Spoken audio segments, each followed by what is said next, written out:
오늘 말씀은요, 마태복음 19장 16절, 21절에도 나와 있는 말씀입니다. 여기에는 어떤 사람이라고 나와 있어요. 또 20절에 청년이라고도 나와 있고요. 누가복음 18장 18절에 보면 어떤 관리라고 나와 있습니다. 바로 한 사람이 예수님께 달려 나와서 무릎을 꿇고 질문을 합니다. 내가 무엇을 하여야 영생을 얻을 수 있겠습니까? 라고 질문을 해요. 앞서 13절에서 16절까지의 말씀을 보면 하나님의 나라는 어린이의 것이다 라고 예수님이 말씀을 하셨습니다. 우리에게도 늘 궁금한 것이 있죠. 영원한 생명, 영생을 어떻게 누릴 수 있을까? 어떻게 구원을 받을까? 그런 질문을 우리가 합니다. 예수님은요, 이 사람에게 말씀하십니다. 오늘 말씀 한번 보여주실까요? 내가 계명을 안 하니 살인하지 말라, 간음하지 말라, 도둑질하지 말라, 거짓 증언하지 말라, 속여 빼앗지 말라, 내 부모를 공경하라 하였다. 내가 어려서부터 이것을 다 지켰다. 이렇게 예수님이 말씀하시죠. 예수님이 그럼에도 불구하고 22절 말씀에 보면 그러나 내게 아직도 부족한 것이 한 가지 있으니 그것은 무엇입니까? 내게 있는 것을 다 팔아 가난한 자들에게 주라. 그리하면 하늘에서 보화가 내게 있으리라. 그리고 와서 나를 따르라 말씀하셨습니다. 부자 청년이 근심하며 이 말씀을 듣고 돌아갔습니다. 모든 것을 내가 행했는데 부자 청년이 예수님에게 영생을 질문한 것은 자신 있어서 질문했을 거예요. 제가 말씀대로 살았습니다. 율법대로 다 지켜 살았습니다. 그런데 나에게 더 필요한 게 무엇이 있겠습니까? 예수님에게 한 이 질문은요, 부자 청년이 예수님에게 자랑하고 싶었던 거예요. 저 이 정도로 잘했어요. 이 모든 것을 행했는데 무엇이 더 부족합니까? 이만하면 칭찬받을 만하지 않습니까? 어린아이의 것이라고 말씀하셨던 하나님의 나라를 누릴 수 있을 정도 아닙니까? 당신은 선하신 분이시니까 저를 인정해 주십시오 라고 예수님에게 칭찬받고자 했습니다. 자랑을 기대하고 나왔습니다. 그런데 예수님의 말씀이 무엇입니까? 한 가지 부족한 것이 있다. 한 가지 부족한 것이 있다라고 예수님이 말씀하시는 거예요. 구원이라는 상급을 기대했는데 아니라고 예수님께서 말씀하셨어요. 우리도 내가 이 정도로 신앙생활했고, 내가 이 정도로 교회 봉사했고, 내가 이 정도로 하나님 앞에 충성했는데 이 정도면 신앙생활 잘하는 거 아닙니까? 구원받을 만하지 않습니까? 충분하지 않습니까? 라고 생각할 수도 있겠습니다. 예배 빠진 적도 있지만 그런 것들은 어쩔 수 없는 상황이었고 이것보다 더 내가 최선을 다해서 더 어떻게 잘할 수 있겠습니까? 이만하면 되지 않습니까? 우리가 이렇게 생각할 때가 있다라는 거예요. 오늘 말씀을 통해서 우리가 이것이 무엇이 부족한 것인지 또 이것이 정말 구원받은 자로서의 생각과 자세인지 그리고 우리의 모습이 부자 청년의 모습은 아니었는지 생각해보는 시간이 되었으면 좋겠습니다. 21절 말씀을 다시 한번 보실까요? 21절 말씀에 보시면 예수님이 이렇게 말씀하십니다. 그를 보시고 사랑하사 이르시되 내게 아직도 한 가지 부족한 것이 있으니 가서 내게 있는 것을 다 팔아 가난한 자들에게 주라. 그리하면 하늘에서 보화가 내게 있으리라. 그리고 와서 나를 따르라 하시니 라고 말씀하고 있어요. 정확하게 부자 청년의 부족한 점을 예수님이 알고 계셨어요. 우리는 여기에서 낙심하죠.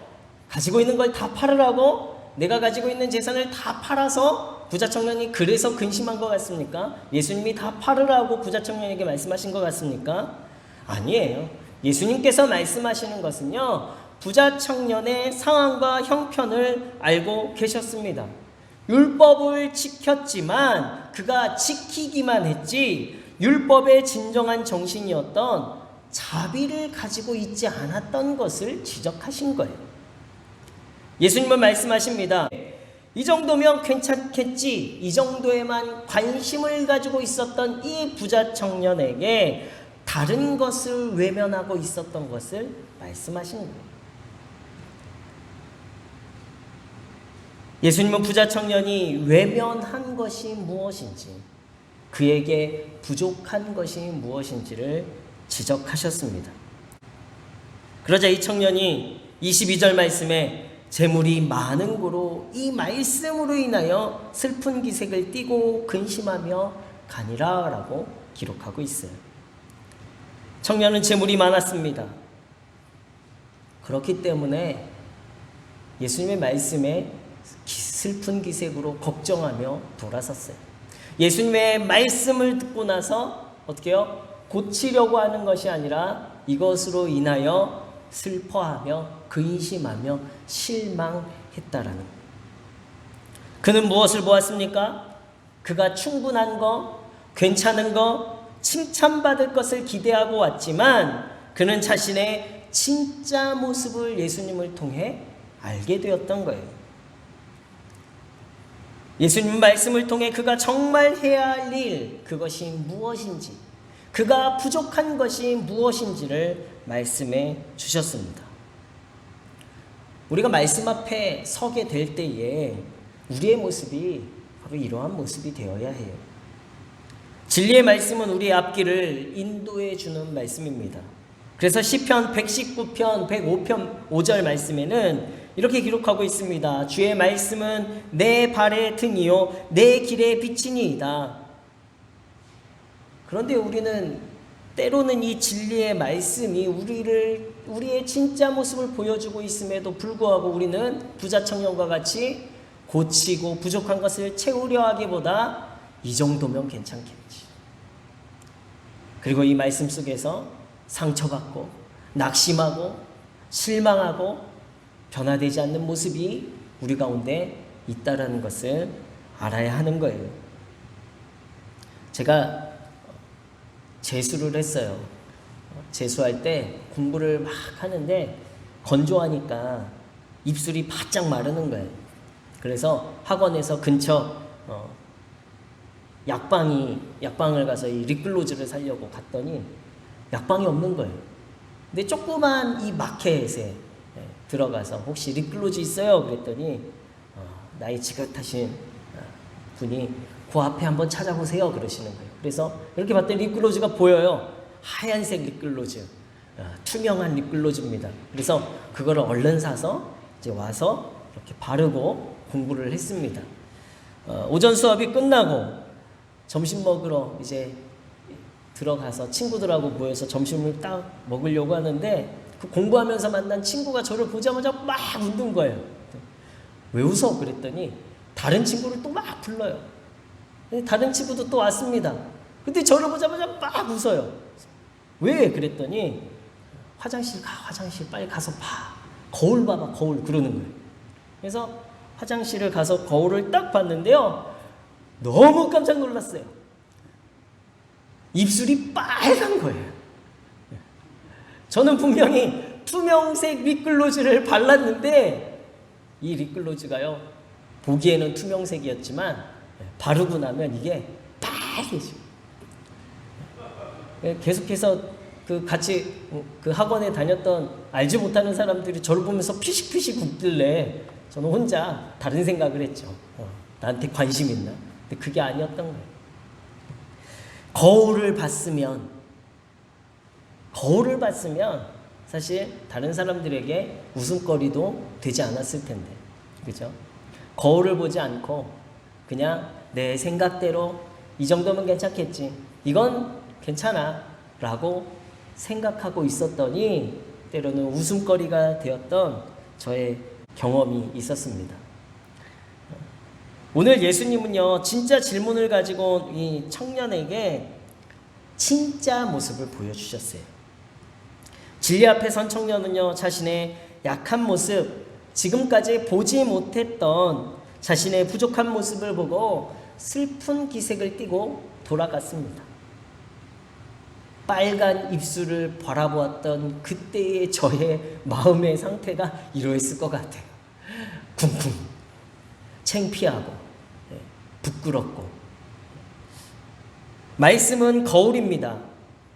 말씀을 우리가 읽고 묵상하는 것은요, 바로 우리 자신의 신앙의 모습을 보는 거예요. 때로는 말씀을 보다 보면요, 부끄러울 때가 있어요. 그리고 말씀을 보다 보면 내가 의심하고 있었던 것이나 내가 미처 깨닫지 못했던 것들을 알려주실 때도 있습니다. 때로는요, 말씀대로 산다라는 것이 우리의 삶 가운데 부담이 되어질 때도 있어요. 그렇지만 말씀은요, 진정한 우리의 모습이 어떠한지를 보여주는 거예요. 기준이 되어집니다. 내가 무엇을 해야 하는지, 내가 어떻게 잘 진리의 길을 걸어갈 수 있는지를 알려주기도 해요. 또 아까도 말씀이 거울이라고 말씀드렸듯이 내가 어디를 닦아내야 하는지, 내 부족한 것이 무엇인지, 연약한 것이 무엇인지, 내 흠이 무엇인지 그것들을 고칠 수 있도록 해주는 것이 말씀입니다. 자신의 모습을 돌아본 자와 돌아보지 못한 자의 결과는 다릅니다. 말씀을 보고 깨닫는 자와 깨닫지 못한 자의 모습은 달라요. 하나님의 상급이 있고 하나님의 심판이 있는 거예요. 우리는 말씀을 보며 여러분들에게 흠이 보여질 때 우리의 모습은 부자 청년의 모습입니까? 아니면 예수님의 말씀에 순종하여서 그 말씀 앞에 예수님을 따르는 자가 될 것입니까? 오늘 우리는요, 선택할 수 있는 성도들이 되어야 해요. 예수님의 지적은요, 우리의 부족함을 강하게 지적하여서 우리를 혼내시고 심판하시고 처벌하시려는 지적이 아니에요. 오늘 말씀 보시면 21절 말씀 보시면요, 이렇게 기록하고 있습니다. 예수께서 그를 보시고 사랑하사 이르시되. 예수님이 이 부자 청년을 향해서 사랑하사라고 기록하고 있어요. 사랑하셨습니다. 예수님이 부자 청년의 흠이, 부족함이 무엇인지도 이미 아셨어요. 그런데도 불구하고 예수님이 이 부자 청년을 향한 예수님의 표정은요, 사랑하사였습니다. 그의 모습이 어떠한지, 어떠한 흠이 있는지 예수님은요, 정말 이 부자 청년의 그 부족함을, 그 흠을, 그 연약함을 닦아주고 싶으셨던 거예요. 그리고 그 부족함을 보여주고 깨끗해지길 바랬던 거예요.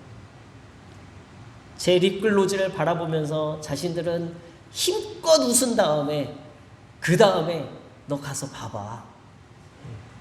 이렇게 한 친구들과 다르게 예수님은요, 정말 진심으로 이 부족한 것을 닦아주고 싶으셨던 거예요. 진심으로 사랑하셨기에 부담스러울 수도 있고 격하게 반박할 수도 있었던 그의 약점을 망설이지 않고 말씀하신 거죠. 진짜 사랑은 바로 여기에 있습니다. 제가 집사람이 저를 정말 사랑하기 때문에 때로는요, 제 얼굴에 뭐가 묻어 있으면 직접 닦아주기도 해요. 우리 아이들을 정말 사랑하기 때문에요, 코를 파고 코피를 흘려도 그거를 닦아줄 수 있는 거예요. 사랑하기 때문에 더러운 것, 부족한 것, 흠이 되는 것이 아니라 그것을 직접 닦아줄 수 있는 그 사랑이 진짜 사랑입니다. 우리의 죄를 다 사해 주시고 우리의 약점을 아시기 때문에 죄를 사해 주실 수 있는 거예요. 우리의 부족한 것, 우리의 연약한 것을 아시지만 예수님은요, 우리를 사랑해 주셨어요. 그래서 때로는요, 말씀을 통해서 우리의 부족함을 지적해 주시는 거예요. 이것이 진짜 사랑입니다.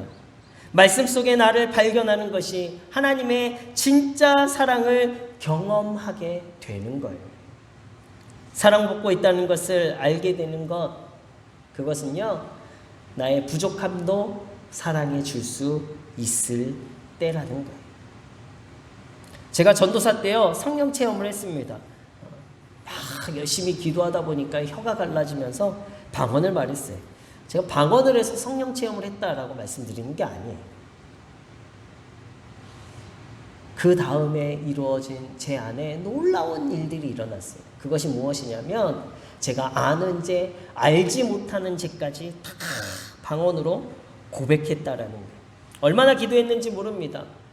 눈물이 나오고 콧물이 나오고 또 침도 나오고.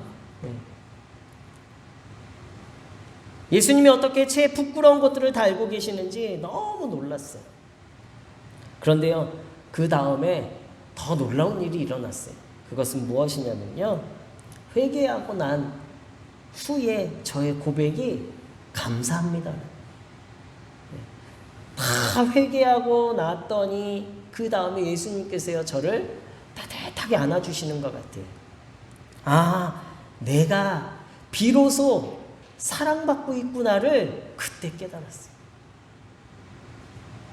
저는 그 따뜻함이 성령 체험, 성령을 통해서 예수님을 만나고 성령을 통해서 예수님의 사랑을 깨닫게 되었습니다. 내 약점을 다 들춰내시고, 어떻게 보면 더러운 죄인, 제 모습이 어떻겠습니까? 눈물, 콧물, 침 다 나온, 이뻐 보였겠습니까? 그런데도 불구하고, 더러운 죄인임에도 불구하고 주님께서, 예수님께서 나를 따뜻하게 안아주시는 것 같았어요. 내가 사랑받고 있구나를 깨닫게 되고 나서부터는요, 예수님을 위해 생명 거는 일, 전도하러 나가면 능력이 나타나는 일들이 생기는 거예요. 오늘 말씀을 통해서 우리 자신을 돌아봤으면 좋겠습니다. 내가 무엇을 하여야 영생을 누릴 수 있겠습니까? 이제 더 이상 내가 할 것이 뭐가 있어? 이 정도면 괜찮겠지라고 생각하는 것이 아니라, 우리는 날마다 말씀 앞에서 나의 모습을 더욱더 정결하게, 거룩하게 만들어 가고자 말씀 앞에 서는 성도들이 되어야 할 줄로 믿습니다. 때로는 말씀 속에 우리의 부끄러운 모습을 바라보면서 그것을 닦아내고, 때로는 말씀 속에 우리에게 부족한 것을 지적할 때에 그 부족한 것을 채우고자 더욱더 노력해 나아가는 그 모습을 통해서 우리는요, 거룩한 성도, 하나님의 자녀들이 되어지는 거예요. 그것이 바로 구원을 이루어가는 완성의 과정입니다. 말씀을 통해 깨닫고 회개하게 하는 것, 이것이 하나님의 사랑임을 우리는 또한 깨달아야 될 줄로 믿습니다. 사랑받는 자녀로서 세상 속에서 거룩한 주님의 모습을 드러내며 진리의 길을 걸어가시는 우리 문해교회 성도님들이 되시길 예수 그리스도의 이름으로 축원합니다.